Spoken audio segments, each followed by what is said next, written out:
Bismillahirrahmanirrahim. Assalamu alaikum wa rahmatullah. Bonjour à tous. Nous allons faire la traduction du bayan de Maulaya Seydi Mohamed El Cheikh de ce vendredi 7 février intitulé L'aspect caché de l'orgueil ou encore la gravité de l'orgueil et son impact sur notre statut spirituel. Allah subhanahu wa ta'ala a créé l'homme avec un organisme parfait qui lui permet de se tenir debout et de marcher sur la terre.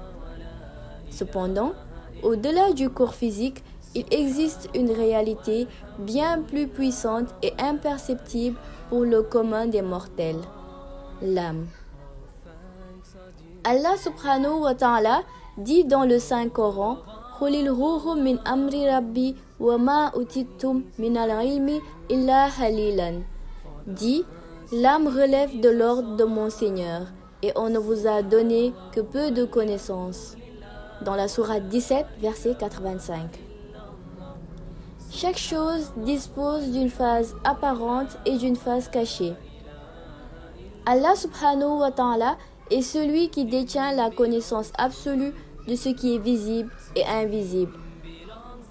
Alamul ghaib wa shahada. Il est le connaisseur de l'invisible et du visible. Le prophète Mohammed, paix et salut sur lui, nous a enseigné que l'orgueil fait partie des traits de caractère qu'Allah subhanahu wa ta'ala déteste le plus.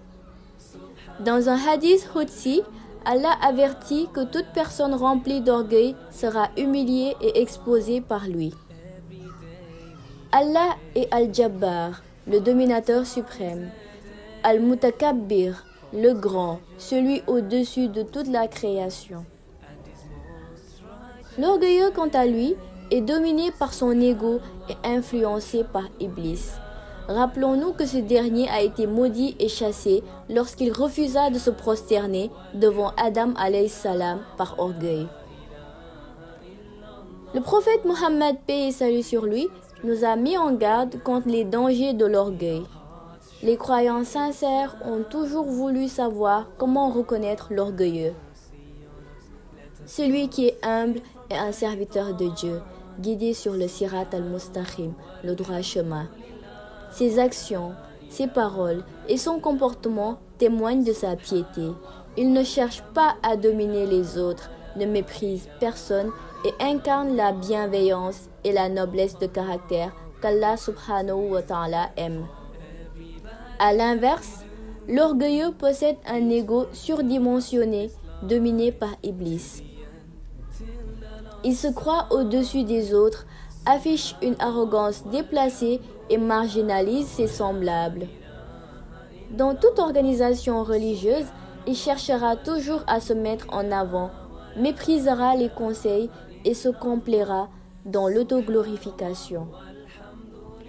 Il divise son entourage en deux clans, ceux qui le flattent et qu'il écoute, et ceux qui lui rappellent la vérité qu'il rejette en les considérant comme ses ennemis. Un autre aspect caché de l'orgueil réside dans les biens matériels. Lorsqu'un individu est fier de sa richesse, deux issues sont possibles. Soit cette richesse le mène à sa perte et il devient le compagnon d'Iblis, soit il la perd par décret divin. S'il est orgueilleux de sa science ou d'un supposé pouvoir, Allah subhanahu wa ta'ala l'éprouvera dans ce domaine, ce qui précipitera sa chute. Le châtiment de l'orgueilleux après la mort. Lorsque l'orgueilleux meurt, ses proches l'enterrent puis le quittent. Avant même que Munkir et Nakir ne l'interrogent dans sa tombe, Allah subhanahu wa ta'ala envoie un gaz toxique et brûlant qui envahit son organisme. La douleur est insoutenable. Son corps enfle jusqu'à l'explosion avant de se reconstituer. Un ange, venu tout droit de l'enfer, lui explique alors la raison de ce châtiment, son orgueil. Il lui annonce également qu'il sera incapable de répondre aux questions de Munkir et Nakir, car sa mémoire et son âme auront été effacées.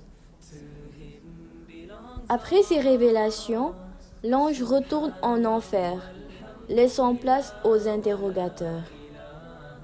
Le premier châtiment de l'orgueilleux se manifeste dans la dunya, ce bas monde. Le second, plus sévère, l'attend dans l'au-delà.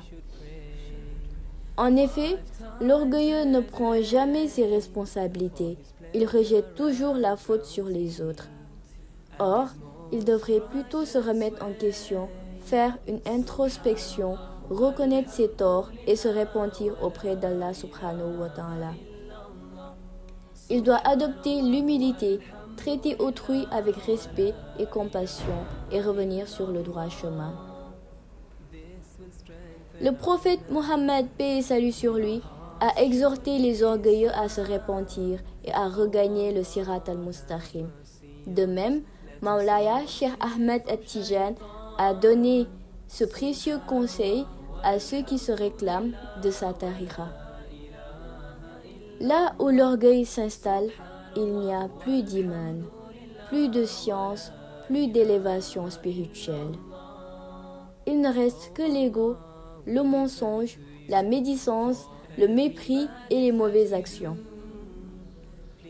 Ainsi, l'orgueilleux s'éloigne inexorablement d'Allah subhanahu wa ta'ala, qu'Allah subhanahu wa ta'ala nous préserve de l'orgueil et nous guide sur le droit chemin par la grâce du prophète Mohammed, paix et salut sur lui. Assalamu alaikum wa rahmatullahi wa barakatuh.